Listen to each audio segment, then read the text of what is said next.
Olá, meu querido amigo, minha querida amiga da TV Nazaré. Estamos no ar com mais um programa Vida Consagrada aqui com você.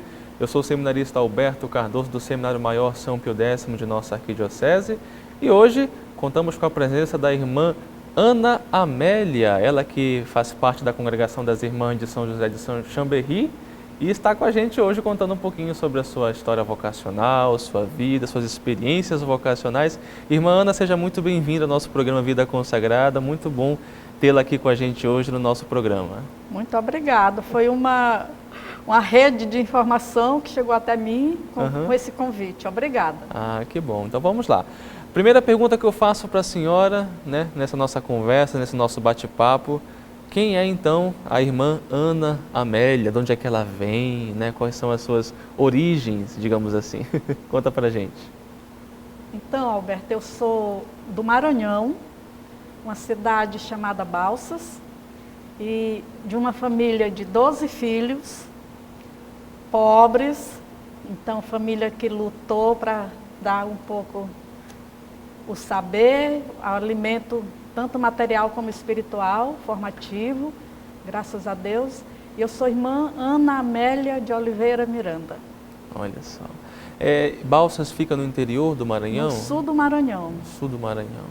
Como é que foi ali a experiência familiar para a senhora, né? A sua família, a senhora falou que uma família grande, né? Como é que foi ali essa experiência de estar com a família, uma família religiosa ou não? Como é que era, unida ou não? Como é que é? A própria origem da família é nordestina. Avós do Pernambuco, do Ceará, do Piauí, da Paraíba e meus pais já do Maranhão. Mas com essa riqueza de cultura e muita religiosidade popular. Então essa presença já integradora da própria realidade, né? Porque também a religião, a cultura e essa expressão até da questão racial, indígena, negro, branco. Então, a família que já trouxe essa simbologia muito importante também na minha vida, uma integração. Muito bem. E como é que foi então ali a sua infância? A senhora era uma garota, uma criança muito peralta, muito sapeca, ou era mais comportadinha, mais séria? Como é que era ali a sua vida, na escola, com os seus outros amigos? Eu até na hora que me convidaram para essa entrevista, eu disse, eu sou muito tímida. E essa timidez começou desde criança, assim, eu sou a do meio, então, muito assim, segurando em mim para não... Mas então essa timidez, mas assim muito comportada, no sentido de não criar muitas travessuras, não, parece que eu era meio controlada pelos mais velhos então, mas isso assim, concentrada assim no ser, na fala, na reflexão, nas brincadeiras. Mas a nossa casa era, a minha mãe dizia assim, a minha mãe já faleceu, o pai também, mas dizia assim que a nossa casa era como se fosse um remanso de rio, onde todos os primos faziam dali o seu lugar de brincar, de conversar. Então, essa presença, minha casa, ponto de referência. Então, essa referência na vida de família, na vida religiosa, na vida cultural e social. Por exemplo, a gente quase nem fazia muito relacionamento com outras pessoas de fora, porque era a família... Até a família grande, Sim, então, tem bastante gente para se relacionar. Então já era um centro de referência à própria família. Até quando tinha as festas, minhas primas iam se perfumar lá em casa, iam se aprontar lá em casa. Então tinha toda essa presença da grande família e de amigas e de tudo para ir. Então a minha casa, como família, muito acolhedora, muito aberta, muito generosa. Isso para mim é uma base. Entendi. Quando a senhora era adolescente, criança, a senhora tinha algum sonho, algum ideal, alguma meta de vida para se realizar, para cumprir o sonho de alguma profissão, então alguma coisa assim do tipo? A evangelização da minha região foram os missionários combonianos. E eles falavam muito da África, a evangelização na África e tal. Então eu queria assim, quando eu crescesse, eu dizia, eu quero ser missionária, para ir trabalhar com os negros, para trabalhar com Então, essa ideia de ser missionária na África. Mas quando a gente foi se discernindo em grupos de jovens, tudo, fomos também descobrindo pela própria o estudo, a reflexão. Eu sou professora, né, primária, mas dentro do magistério, né? Uhum. Então, essa relação com a questão também do Brasil, a realidade brasileira, que me despertou para descobrir a África também está aqui dentro da nossa realidade. Então, não precisa passar os mares para ir visitar e trabalhar com os africanos lá. Aqui também tem. Então, esse sentido missionário, mas ainda não era a vocação religiosa, era o sentido de estar a serviço dos mais sofredores. Sair em missão, né? Deixar as terras e evangelizar. Era esse aspecto que... Agora, depois participando de grupos de adolescentes, grupos de jovens, que sempre a paróquia oferecia, né? Esse trabalho. Eu sou de comunidade de bairro, então é mais próximo, né? A gente fica mais próximo assim da comunidade. A senhora frequentava muito assim a paróquia? Aí eu frequentava muito, desde pequena. Eu já meus pais já nos conduziam para a igreja, né? Eu fiz minha primeira comunhão com 6 anos. Olha só. Porque eu ia atrás dos meus irmãos e a catequista disse assim, se você acertar a rezar o Pai Nosso, você pode fazer a primeira comunhão com eles. 2 irmãos meus mais velhos, né? Aí eu já sabia o Pai Nosso, rezei. Então, fiz logo a primeira comunhão com 6 anos. E ali foi impressionante como acreditar na Eucaristia, como a presença do pão da vida e Jesus mesmo, já me deu essa segurança, essa convicção, né? De crer em Jesus Cristo como pessoa, como o pão da vida, como cuidar com a vida. Então, desde 6 anos, já me alimentou essa grande fé na Eucaristia. E aí, na adolescência, com as reflexões, com o trabalho de adolescente, de grupos, depois de juventude, a juventude do bairro lá, é Trizidelo, nosso bairro, né? Uhum. Então, nosso grupo, a gente começou a desafiar, não sei se era eu também provocando, mas a gente começou a desafiar uma presença junto aos doentes, junto às pessoas mais pobres. E eu lembro que nós assumimos como tarefa cuidar de uma senhora que estava com tuberculose. E eu principalmente íamos toda semana naquela casa. Visitava, às vezes, né? Quando ela estava mais doente, a gente ia levar sopa, levar comida, cuidar. Então, desde a adolescência a gente já teve e claro, com o apoio da minha mãe, do meu pai, né? Então a gente não fazia. Mas então, minha família sempre incentivou essa partilha, esse marcar presença junto a... Por exemplo, meu pai, ele às vezes quando morria alguém, naquele tempo não tinha funerária, então ele era um dos que ajudava a fazer o caixão, né? Para aquela pessoa. Então esse jeito de ser na família foi alimentando a minha abertura. Ah, legal, muito bem. Então, dentro dessa realidade, dessa perspectiva, né, de uma vida paroquial ali, né, bem frequente, né, grupos de jovens e tudo mais, como é que foi então que nasceu no seu coração essa vontade de ser de fato assim religiosa, né? Porque a senhora falou que tinha desejo de ser missionária, mas religiosa consagrada. Como é que nasceu isso? Eu morei 1 ano em Goiânia e estudei no colégio das Agustinianas. E tinha 2 irmãs estudando. E eu já estava com 19 anos. Eu digo, poxa, elas são mais novas do que eu e elas já estão decididas. E aquilo foi me questionando. Eu digo, e eu? Será o que é mesmo que eu quero da minha vida? Aí eu já me perguntei, bem, se elas podem, eu também posso. Então, aquele senso missionário já também levou a uma questão sobre a vocação. Eu digo, eu quero ser irmã. Quando eu voltei à minha cidade, aí procurei uma orientação espiritual, ajuda, reflexão. E ali, eu já estava no 1º ano do magistério, foi uma irmã aqui do Pará fazer, eu acho que uma campanha vocacional, não sei o que era, porque eu só entendi assim, que ela se colocou à disposição para escutar as jovens, né? Sim, sim. E como eu era do grupo de jovens, eu fui conversar com ela, dizendo que eu estava já pensando em ser irmã. Ela ficou muito entusiasmada e já me encaminhou para vir, era o lugar Bragança. É São José de Chambéry ou era outra congregação? Não, outra congregação de São José eu ainda nem conhecia. E ali, o que freou o tempo foi o vigário.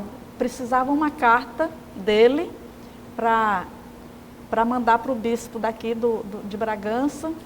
Mas aí só faltava essa carta, porque a decisão em mim já estava grande. E aí, quando eu fui pedir a carta ao padre, ele soltou uma gargalhada na minha cara. Eu disse, mas por quê? Ele disse, não, isso aqui pode ser folha de palha. Você faz o seguinte, você espera mais terminar o seu curso. Se você continuar firme, ali eu dou a carta. Mas nesse ano não vou lhe dar essa carta para ele. Você aqui está bem engajada, eu já era catequista, então espere mais. Aí eu fui me acalmando e alimentando mais a oração, a reflexão. Agora, engraçado foi comunicar à família isso, de querer ser irmã. Eu chamei meu pai e minha mãe na cozinha e eu disse que tinha uma coisa importante para falar para eles. Eu acho que eles ficaram assustados, né? Porque imagina chamar assim. Que será, né? Aí quando eu contei, a minha mãe ficou calada. Mas o meu pai disse assim, mas por que você quer ser freira? Eu disse, para servir a Deus, o reino de Deus. Eu tive uma resposta assim, ele disse assim, mas a gente serve a Deus não é só sendo freira. Eu digo, mas também. Eu fui assim bem convicta, né? Incisiva. Mas o certo ali, né? que eles apoiaram, né? Apoiaram e ali então, agora, a turminha que começou a saber, minhas irmãs, todo mundo dizia, olha a freira, olha a freira. Aí eu fiquei até sofrendo, se fosse hoje, dizia bullying, né? Porque as minhas colegas do magistério começaram até a me apelidar. Me chamam ainda hoje de irmã Gregória, porque elas tinham uma professora Capuchinha, que era Gregório o nome. Aí ela disseram, pois tu vai ser Gregória, porque disse que as irmãs trocavam de nome, aí pronto. Mas então, eu tinha já, então, eu sou de 48, isso foi em 68, 67 para 68. E ali então eu fiquei, 68, 69, as irmãs de São José chegaram na minha paróquia, na minha diocese, Prelazia de Balsas. E ali, então, eu já estava trabalhando na Caritas, da Prelazia de Balsas, e uma das irmãs foi também trabalhar na Caritas. Inclusive, essa irmã que está morando comigo hoje, a irmã Mercedes. Olha só. Olha as coincidências de Deus, né? E outra irmã era minha professora, lá no magistério que eu estava fazendo. E ali eu fiquei, a convivência com elas, o jeito delas assumirem a opção pelos pobres, o trabalho de periferia, visita às famílias, os mais pobres, ali eu digo, é essa aqui que eu vou querer. Então comecei a dar os passos de conversar com elas, mas foi depois de muita observação, né, muita convivência. Então elas começaram então a me acompanhar. Mas teve um lance assim, a caminhada da igreja naquela época, era pós-Vaticano II, então as congregações estavam numa contínua revisão E aí elas disseram, Ana Amélia, nós vamos te aceitar, mas nós não temos no momento casas de formação, porque estão um momento de parada, assim, para se retomar, rever, avaliar. Então, na prática, eu fiquei de 68 a 75 nessa espera. Mas não uma espera passiva, uma espera continuando o meu trabalho, continuando engajada. Inclusive, uma das irmãs que nos coordenava, ela disse assim, se tu quiseres, tu podes fazer um curso em Salvador, gratuito. A gente pede a bolsa, o bispo assina, e se conseguir, olha, tu faz o SPAC, Instituto Superior de Pastoral Catequética. E ali parece que Deus estava realmente orientando. Né? Então o bispo, na hora, assinou a proposta, o pedido, e quando chegou o começo do ano, ele disse, parabéns, você ganhou a bolsa de estudo. Aí eu fui. 72 e 73 eu fiquei em Salvador, fazendo o curso chamado SPAC, quer dizer, era só um ano. Mas o diretor, que era um jesuíta, padre Dionísio, ficou muito meu amigo e gostou muito de mim. Ele disse, você agora vai ser colaboradora. Eu vou pedir ao seu bispo para você ficar mais um ano aqui, para nos ajudar. Porque eu já era engajada nas comunidades eclesiais de base. Eu já tinha um trabalho de lideranças com grupos de mulheres, formação de lideranças. Então, ele percebeu essa experiência, né? Aí, se você aceitar, eu vou pedir o bispo. Aí, o bispo ficou até vaidoso, né? Assim, saber que uma filha da diocese dele ia... Estava assim, né? Então eu ganhei mais um ano de presença em Salvador,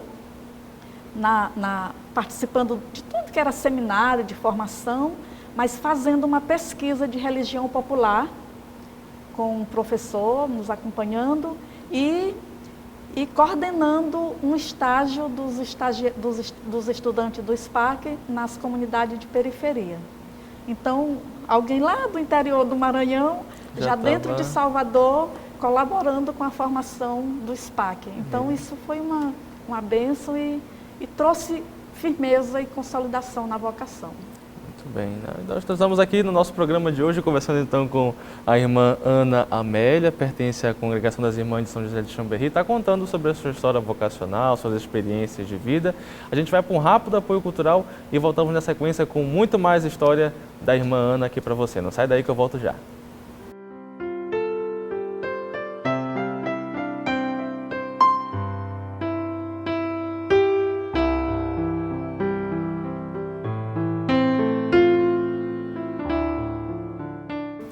De volta com o seu programa Vida Consagrada aqui pela sua TV Nazaré, hoje contando com a presença da irmã Ana Amélia, ela que faz parte da congregação das Irmãs de São José de Chambéry e está contando um pouquinho para a gente sobre a sua história vocacional, suas experiências ao longo de sua vida.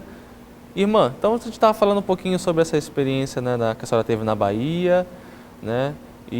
Mas o que eu queria lhe perguntar, como é que foi então ali o seu ingresso, né? A senhora falou da questão daquela período de transição que a congregação de São José estava vivendo, né? A questão do pós-Vaticano II. Como é que foi então ali de fato, o seu ingresso na congregação e o que mais lhe atraiu do carisma da congregação? Conta pra gente. Eu passei um ano, como se diz assim, vinde e vede, numa comunidade das Irmãs de São José, em Paraibano, outra cidade lá.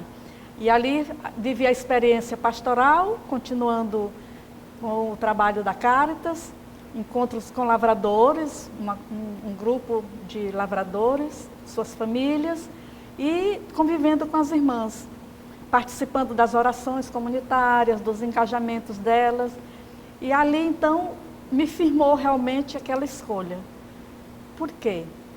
A dedicação das Irmãs de São José aos pobres me atraiu. A perseverança delas naquela caminhada, naquela escolha, me atraiu. A união me atraiu. E o carisma que alimenta toda essa espiritualidade, que é viver a comunhão entre si, com as próprias irmãs, comunhão com os outros, comunhão com a natureza, isso também me atraiu bastante, esse respeito à natureza, esse cuidado e comunhão com Deus. Então, esse carisma vivido, experimentado no concreto da comunidade. Então, me confirmou na escolha mesmo dessa congregação e aí eu pedi, então, para fazer o processo formativo, que constou uma primeira experiência, 3 meses intensivos de formação, nós chamamos pré-postulantado, mas já era o postulantado numa cidade chamada Riachão. Riachão, então, é uma paróquia próxima de Balsas. Maranhão também. Maranhão também. Então, ali me continuei no engajamento pastoral, grupos, naquele tempo chamava grupos de rua, que são essas novenas de família, dos períodos de Natal, né, Advento, Quaresma e tal, e depois círculos bíblicos e um engajamento já com lavradores na CPT, trabalhos com a Comissão Pastoral da Terra. E uma paixão que eu tenho nas comunidades, as comunidades eclesiais de base. Então, lá tem a pastoral das comunidades do meio rural, então a gente apoiou bastante essa caminhada.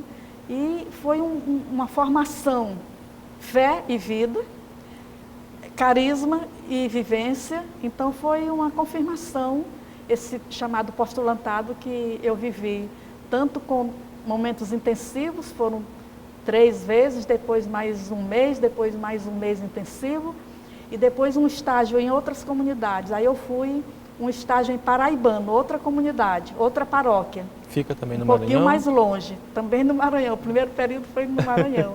Então, também ali foi essa abertura, e trabalhando já na escola, naquele tempo chamava o ginásio, era um projeto bandeirante. Então, ser professora com adolescentes e jovens já foi um desafio, porque eu tímida e enfrentar turma de jovens assim, mas para a experiência formativa foi muito importante. E um trabalho com a Caritas também mais aprofundado, e ali confirmou realmente, e fui aceita para fazer o noviciado. O noviciado foi em outra paróquia, já de outra diocese, chamada Diocese de Caxias, e o lugar é São João dos Patos, também Maranhão, né? Uhum. E ali o noviciado, o primeiro ano chamado canônico, né? Foi uma irmã, que foi a nossa mestra do postulantado, e ela também ficou 2 anos conosco, irmã Arsênia Hertel. São 2 anos de noviciado, né? 2 anos. Mas no segundo já tem o estágio nas comunidades, né? Uhum. Então, foi um ano muito rico, onde também nos despertamos para um trabalho sistemático de comunidade urbana, de periferia. Uhum. Então, toda semana a gente fazia visitas às famílias, encontro com algumas lideranças já detectadas ali, aprofundada, amizade e celebração. Então, já era uma metodologia de presença, de ação, de evangelização. E a vida de comunidade, aprendendo teoria e também praticando. Cuidando do quintal, cuidando da horta, cuidando do jardim, pegando enxada, que meu pai nunca tinha dito para nós pegar enxada, porque geralmente as mulheres nossas lá são mais do trabalho de casa, mas... Aquela visão, né, de que é aquela trabalho visão de que o trabalho mas lá no noviciado a gente enfrentava, e era tudo começando ali na realidade. Então foi uma experiência muito rica, com assessorias vindas também de outros lugares, com participação na vida eclesial. E aí eu nunca deixei esse lado e essa opção pelas comunidades eclesiais de base, pela CPT, no sentido assim mais concreto de presença dos lavradores, as suas lutas, os seus... E isso foi talvez fazendo um diferencial na minha caminhada a nível de igreja, também uma liderança dentro da igreja. Quando eu, mesmo sendo depois fizemos os votos, já vou completar 42 anos de irmã. Olha só. Em 78, 2 de fevereiro. Haja história para contar, hein? Haja história, 42 anos, como diz esse povo, né?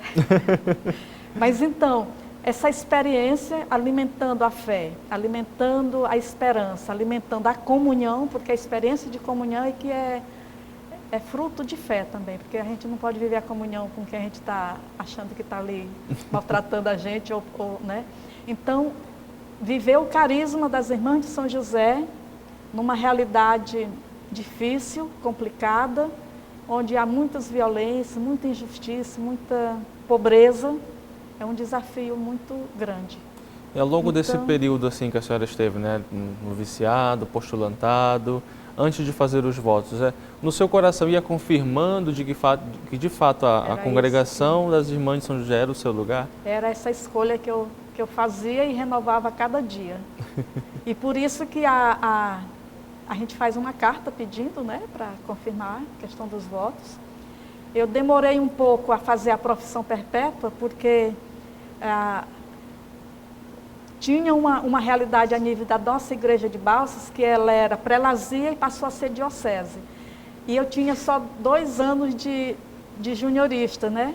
E eu queria fazer a profissão naquela época para dar um símbolo também na igreja de Balsas. Assim como um padre foi ordenado para também simbolizar o padre diocesano, eu também queria fazer a minha profissão, porque eu era daquela cidade, daquela igreja, daquela vida de comunidade. Mas aí, pelo direito canônico, não dava de fazer. Aí eu fiquei, depois também só vou pedir quando for no último prazo. Mas então eu fiz a profissão perpétua, também na minha cidade, na Catedral, em 85. E de lá para cá só confirmo a experiência, a aliança, a comunhão e a participação. Então, essa liderança na comunidade igreja, essa perseverança, aliança na comunidade congregacional e essa aliança, essa experiência concreta de trabalhar com o povo e principalmente nessa opção preferencial pelos pobres. Então, um engajamento nas comunidades eclesiais de base, um engajamento na Comissão Pastoral da Terra.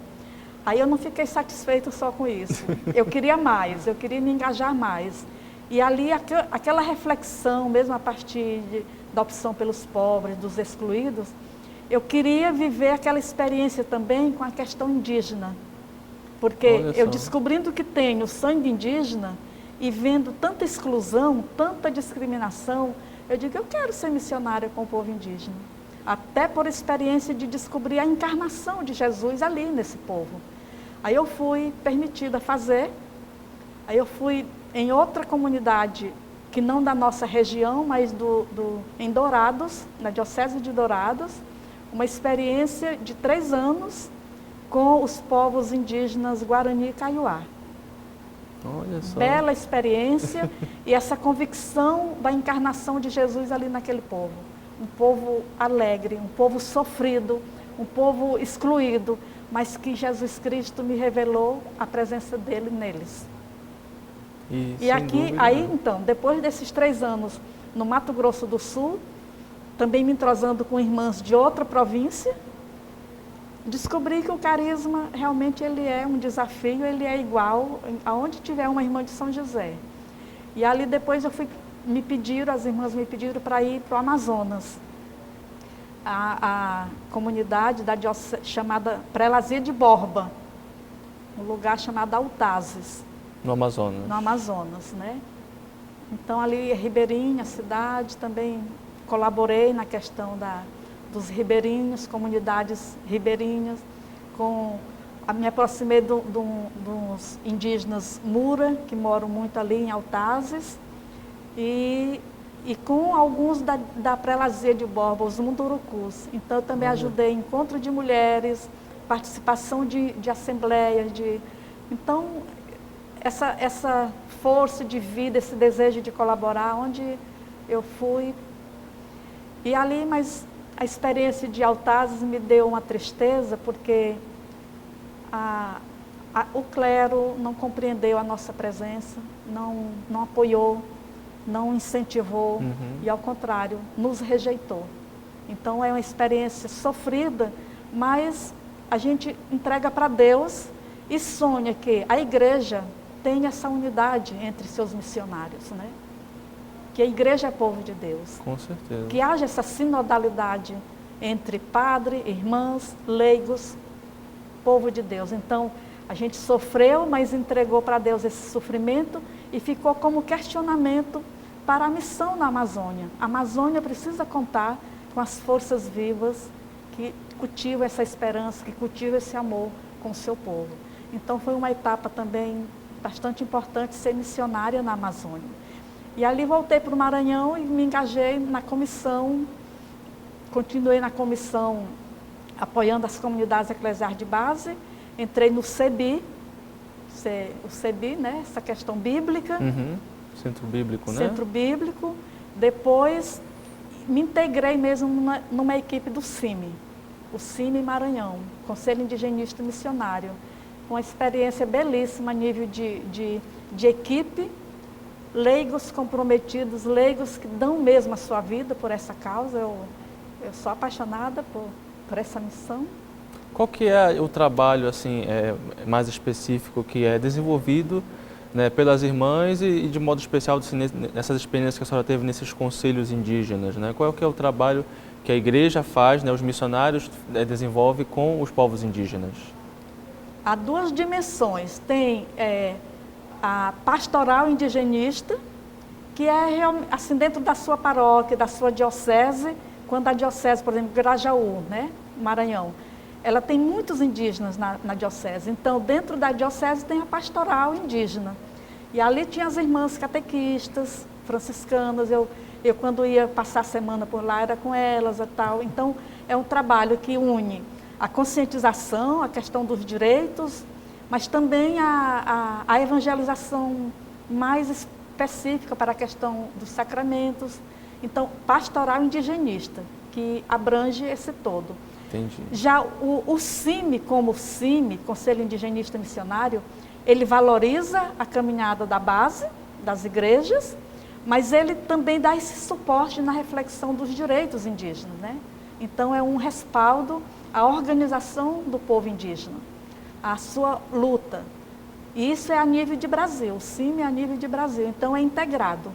Então, o Maranhão participa do planejamento do CIMI Brasil. Então, esse apoio, então reflete, conscientiza, ajuda a elaborar documentos, reivindicações. Então, é uma presença, eu acredito e vivo isso, uma presença profética no Brasil. Isso é muito bonito, com certeza. E o CIMI está aniversariou ontem, ou foi anteontem, então no próximo ano já vai ser 50 anos de CIMI. Então, o CIMI e CPT, e CEBI e SEBS são um chão que são as siglas que lhe acompanham. Me acompanham. E eu dou louvores a Deus e graças a Deus que a congregação nos apoiou, nos apoia e vive essa dinâmica de apoiar essa fé e vida e viver essa comunhão entre nós, com os outros, com a natureza. E olha, os indígenas, para que eles são maior para nós, né? Todo esse cuidado, toda essa vivência com a Mãe Terra, como eles chamam. Né? Isso é muito bonito. Então, eu louvo e agradeço a Deus toda essa riqueza de presença junto a essa igreja, né? Junto a esse povo, junto a esses leigos e leigas que dão a vida e que às vezes não são valorizados, não são compreendidos.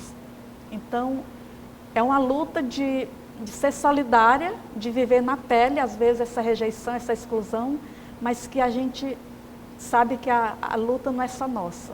É Jesus Cristo que está nos convocando e nos desejando nessa caminhada.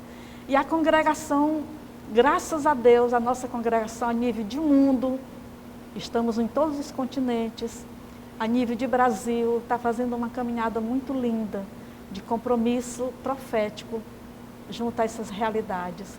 Por exemplo, eu agora estou participando também de um grupo, de uma equipe chamada JPIC, Justiça, Paz, Integridade da Criação. Mas agora a senhora vai segurar um pouquinho essa informação aí. Então, obrigada, Senhor, por até essa etapa. Com certeza, né? Nós estamos conversando então com a irmã Ana Amélia, contando um pouquinho para a gente sobre as suas histórias de vida, sua experiência vocacional maravilhosa junto com os povos indígenas, né, com as pastorais, né, de nível social e, sem dúvida, um trabalho missionário belíssimo, né, e isso daí é fundamental, a igreja está sempre trabalhando em prol dessas pessoas mais excluídas, né, são os filhos prediletos, né, os anauins, a gente, né, os anauís, os filhos prediletos do Senhor. A gente vai para um rápido apoio cultural e daqui a pouco a gente volta com mais conversa, com mais bate-papo com a irmã Ana Amélia aqui no seu programa Vida Consagrada. Não sai daí que eu volto já.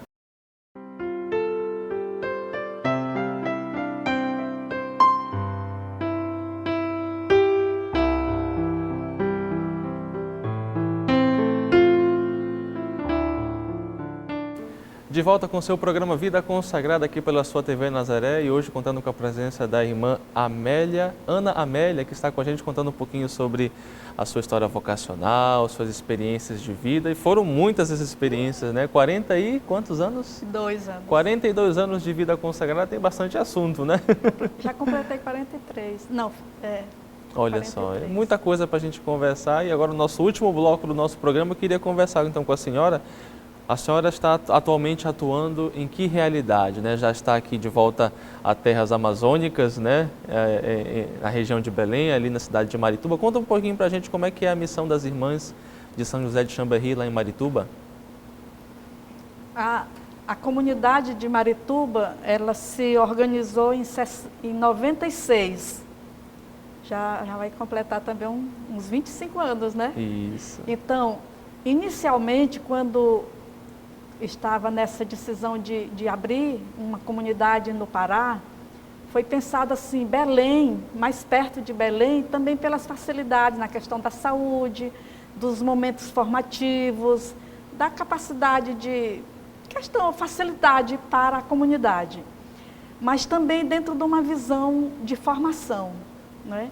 Porque pensar a vocação, tem que pensar também na sistematização da formação das jovens. Então, foi pensado um lugar próximo de Belém e foi escolhido Marituba, dentro dessa visão de poder nuclear as jovens para a formação inicial, formação talvez de juniorato, participação de cursos e aberta, sim. Então, a comunidade se fundamentou nessa primeira experiência, mas formação tem que ter também ação. Então, o processo, assim, as irmãs pensaram logo como ajudar na comunidade, né? Ajudar nas periferias, contribuir com a evangelização. Eu lembro que uma vez eu estava na coordenação da nossa região, aí eu vim visitá-las, tinha uma irmã chamada Inês, irmã Inês, ela ia muito no Che Guevara, chamava Che Guevara o bairro, né? É. Mas essa irmã visitava as famílias, organizava e já, assim, depois veio a irmã Pierina, outra também batalhadora nas visitas. Então, a presença de acompanhamento das jovens, mas esse laço forte junto ao povo. Sim, sim. Então, a formação bíblica, a formação nas periferias, formação de lideranças. E esse caminhar veio até eu chegar também agora, continua. E nós agora somos só 3 irmãs, tem 2 irmãs que trabalham diretamente na saúde, no sentido mais holístico, né? Muito com o uso de ervas, a medicina, né? Bacana. A irmã Mercedes, ela trabalha muito, tem um conhecimento profundo e se dedica nesse trabalho de orientar as pessoas no uso do remédio, mas um remédio adequado, não é o remédio só de farmácia, sim. Menos de farmácia possível. E ela também trabalha com o reiki, então essa escuta, esse trabalho muito de liberação das pessoas. E a outra irmã, a Wanda, ela é também enfermeira, mas trabalha também nessa dimensão, usa a questão do ímã, é uma novidade, que para mim também é novidade, né? Olha só como é que é. Tem os ímãs, então detecta onde é as inflamações, as doenças e é com o ímã que vai legal. Cuidando e vai tirando mais o remédio de farmácia, né? Claro que tem doenças que já estão no estágio mas muita coisa alivia mesmo, trabalha, melhora, né? E com massagens. E, inclusive, elas colocaram até uma placa na nossa porta, lá no portão, dizendo, né, aliviam, quer dizer, as pessoas expressam isso, que se sentem aliviadas quando tem esse cuidado, esse tratamento. E a irmã Mercedes integra toda sexta-feira um grupo da Pastoral da Saúde, né, numa periferia. Então, é um trabalho que também colabora com até uma ajudazinha, porque elas... Para quem não pode oferecer, elas dispensam, mas para quem pode, pede uma pequena colaboração. E eu sou aposentada de professora, mas como eu digo para o meu povo, para a minha família, a gente nunca se aposenta para o reino de Deus, né? Exatamente. Então eu chego e quero olhar onde é que eu posso colaborar, principalmente na questão de uma evangelização mais a partir da fé e vida, da Bíblia, uma palavra de Deus, uma leitura orante. E nas comunidades, nas pequenas comunidades. E eu estava começando já a marcar mais presença, sim, mas aí entrou a pandemia, né? A senhora chegou aqui em 2019, não foi isso? 2019, em agosto. Aí eu já estava participando, assim, de momentos da diocese, eu participei da abertura do sínodo, né? E já começamos a implantar algumas equipes lá na nossa paróquia. Vocês trabalham na paróquia Menino Deus, né? Do Menino Deus, isso. Paróquia Menino Deus, com o padre Ederaldo, né? E ali já participando de reuniões de conselho, liderando um pouco a presença na assembleia paroquial. Então já comecei a dizer a que vim, né? A que eu posso colaborar. Mas essa presença assim agora é um pouco dentro de casa. E eu digo, meu Deus, eu tenho que ser criativa, eu não posso ficar parada. Aí, o dedinho no celular, compartilhando liturgia diária, né? Evangelizando também, Evangelizando, né, através dessa mídiazinha caladinha, pensamentos positivos, mensagens bonitas que eu recebo, eu Quer dizer, é um tempozinho que toma o tempo do celular. Aí alguém que me vê e diz, está no celular? Estou, mas estou fazendo alguma coisa. Então, é o uso útil e a serviço da vida e da comunhão. Então, esse tempo eu tentei ser criativa nessa oportunidade.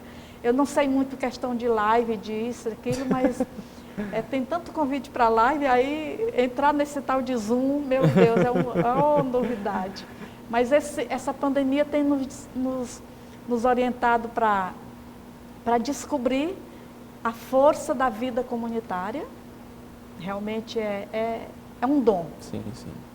A força da vida comunitária a serviço do povo é um dom.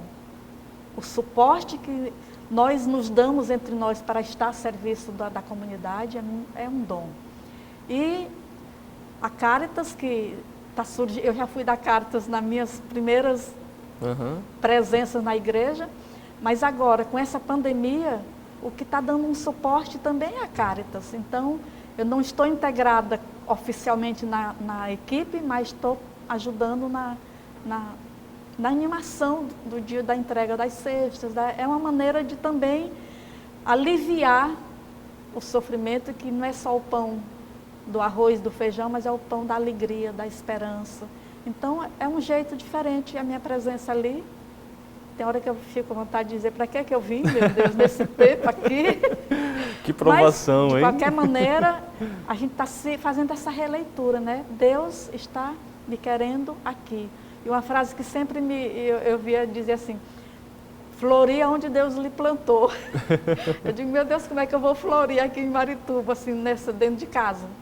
Então, é o que Deus está querendo da gente nesse período, né? E a congregação está fazendo as lives. Ontem mesmo passamos o dia numa live. Outro dia o conselho nos encontrou pessoalmente. A Comissão Justiça e Paz já fizemos cada semestre, a gente faz. Então a gente entra numa solidariedade coletiva quando tem um abaixo-assinado no desrespeito de direitos humanos, de violência, na questão indígena. Quer dizer, nós estamos atenadas à realidade a favor da vida. Nós estamos atenadas na realidade quando a vida está ameaçada. É isso um desafio muito que o tempo hoje está pedindo de nós, né? Como ser presença de comunhão num mundo tão dividido. Como ser presença de esperança num mundo tão sofrido. E a senhora falava que esse ano, né, por ocasião o Papa Francisco colocou, né, então, como o ano de São José, a senhora falava que esse ano então, é o ano vocacional, né, das Irmãs de São José. Né, conta um pouquinho para a gente como é que está sendo, né, esse trabalho vocacional de vocês, de modo mais específico, durante este ano de São José. O nosso fundador criou a congregação, fundou Fruto do Espírito, né, em 1650, na França. E o carisma que ele, na época, foi iluminado, porque tinha muita divisão, fruto de guerras, de divisão. Então ele pensou, criar comunhão. Que nós possamos ser a presença de Deus criando comunhão. Comunhão entre nós, comunhão com os outros, comunhão com a natureza e comunhão com Deus.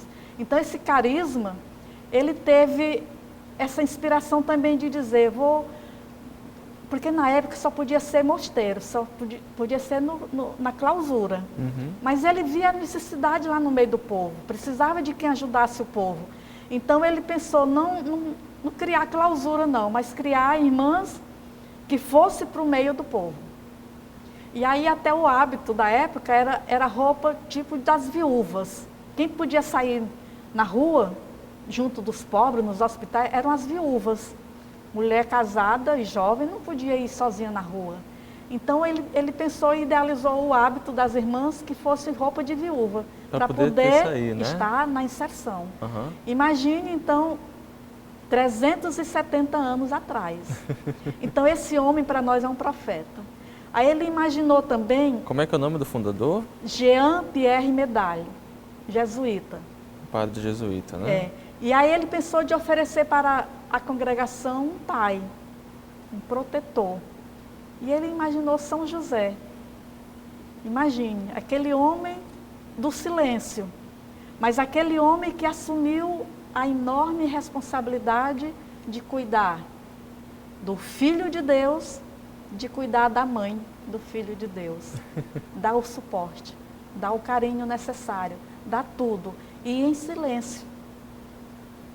Não é? A Bíblia não relata nenhuma fala de José, mas relata o homem que sonhava, e o homem que acreditou nos seus sonhos, e o homem que seguiu a vontade de Deus, conforme o sonho que ele acolheu. O homem justo, o homem trabalhador, o homem protetor, o homem generoso. Então, e se fosse enumerar tanta qualidade de José, nós estaríamos assim o dia todo. Mas então, se o nosso fundador teve essa intuição, 370 anos, nós agora nos alegramos com a intuição do Papa Francisco, que ofereceu e dedicou este ano a São José. E nós, celebrando 370 anos de fundação, nós queremos dedicar esse ano às vocações. Você, jovem,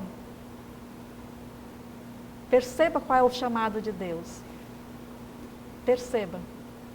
Deus pode estar lhe chamando, nem que seja em sonho, como fez para José. E nós temos também uma alegria, eu quero partilhar isso, é que dentro do carisma das Irmãs de São José, o padre Medari também já intuiu que leigas pudessem seguir esse mesmo carisma. E aí, com o Vaticano II, se descobriu essa realidade de atualizar o carisma, de atualizar a missão do nosso carisma no mundo. E aí, então, nós oferecemos essa recuperação desse compromisso com leigos e leigas que vivem esse projeto que o padre chamava de pequeno e que hoje também nós apelidamos o nosso caminho de acolhida de leigos e leigas do pequeno projeto. Então já temos leigos e leigas do pequeno projeto em todas as províncias do Brasil e no mundo, que vivem esse mesmo carisma de comunhão. Então é uma bênção que essa comunhão ela está se espalhando, é uma bênção que este desejo de que haja unidade está se espalhando e queremos celebrar e parabenizar a Igreja do Brasil que vive também esse carisma de unidade, porque o que era dividido, Cristo fez união. Bom, eu quero agradecer então, irmã Ana Amélia, por estar com a gente hoje. Nosso tempo já está chegando no finalzinho. Viu só como foi bacana a entrevista? Muito agradável. Bom, para você que quer conhecer um pouquinho mais sobre as Irmãs de São José de Chambéry, então vocês podem procurar, né, o site das Irmãs, conheça a Congregação das Irmãs de São José de Chambéry no Brasil, um jeito de ser que faz a diferença, www.isjbrasil.com.br, ou também pelo Facebook, Irmãs de São José de Chambéry no Brasil, ou pelo Facebook também do SAVE, Irmã de São José de Chambéry no Brasil. E também você que mora ali, né, Marituba, próximo da região da Paróquia Menino Deus, também pode conhecer, se informar mais sobre a Casa de Missão, né, das Irmãs, que fica ali em Marituba. Irmã, mais uma vez, muito obrigada pela sua participação no nosso programa de hoje. Deus abençoe. Uma coisinha? Dá, sim, fique à vontade, pode dizer. É porque dentro do compromisso nosso em Marituba, é ao mesmo tempo uma informação, mas também uma denúncia e uma reivindicação. Sim. Marituba foi escolhida pelos poderes para ser, nesse período, o depósito do lixão. E esse lixão, você talvez conheça já a história, sim. Esse lixão, ele é um prejuízo para o meio ambiente, um prejuízo para a questão da água, um prejuízo para a questão da saúde do povo, para a qualidade de vida. Então, nós, Irmãs de São José, apoiamos, incentivamos um grupo que é chamado um fórum Fora Lixão. E esse grupo se reúne, agora antes, por causa da pandemia não, mas se reúne lá na garagem da nossa casa, que se torna uma sala de reunião, para refletir que passos dar, como lutar, para que haja essa consciência, resolver a questão desse lixão. Porque o prejuízo à saúde é enorme. Então o apelo é esse. Autoridades, lutem pelo bem comum, lutem pela vida, e apoie a caminhada dos grupos de Marituba que estão sofrendo. A gente dorme com aquele fedor na cidade, acorda com aquele sufoco. Vamos assumir, liberar Marituba desse grande monstro que está consumindo a saúde do seu povo, está consumindo a liberdade do povo. E vamos apoiar que a luta é justa pelos direitos. Então, apoio a esse grupo, vamos dizer, fora lixão de Marituba. E queremos também dizer, Marituba precisa de ser apoiada nas causas sociais. Marituba precisa, queremos até oferecer como do aniversário que foi esses dias, Marituba precisa de vida, precisa de saúde, precisa de respeito, abaixa a violência. Então nós, irmãs de São José, queremos dizer, criar comunhão em Marituba é lutar pela vida. Criar comunhão na região, na igreja de Belém, é abrir as portas para a vida, para a esperança e para a comunhão. Tá certo. Amém? Muito bom. Obrigado, irmã, mais uma vez por estar com a gente. Que Deus abençoe a senhora. Continue aí firme e forte no seu trabalho e conte sempre com as nossas orações, com o nosso carinho, nosso apoio aqui da TV Nazaré. Viu? Que Deus abençoe todos vocês também. Lá, vai lá. Deixa um abraço para todas as irmãs lá também, viu? Obrigada. Esse foi o nosso programa Vida Consagrada de hoje. Agradecemos o carinho da sua audiência, o carinho da sua companhia. Fiquem todos com Deus e até o nosso próximo programa, se Deus quiser. Tchau, tchau.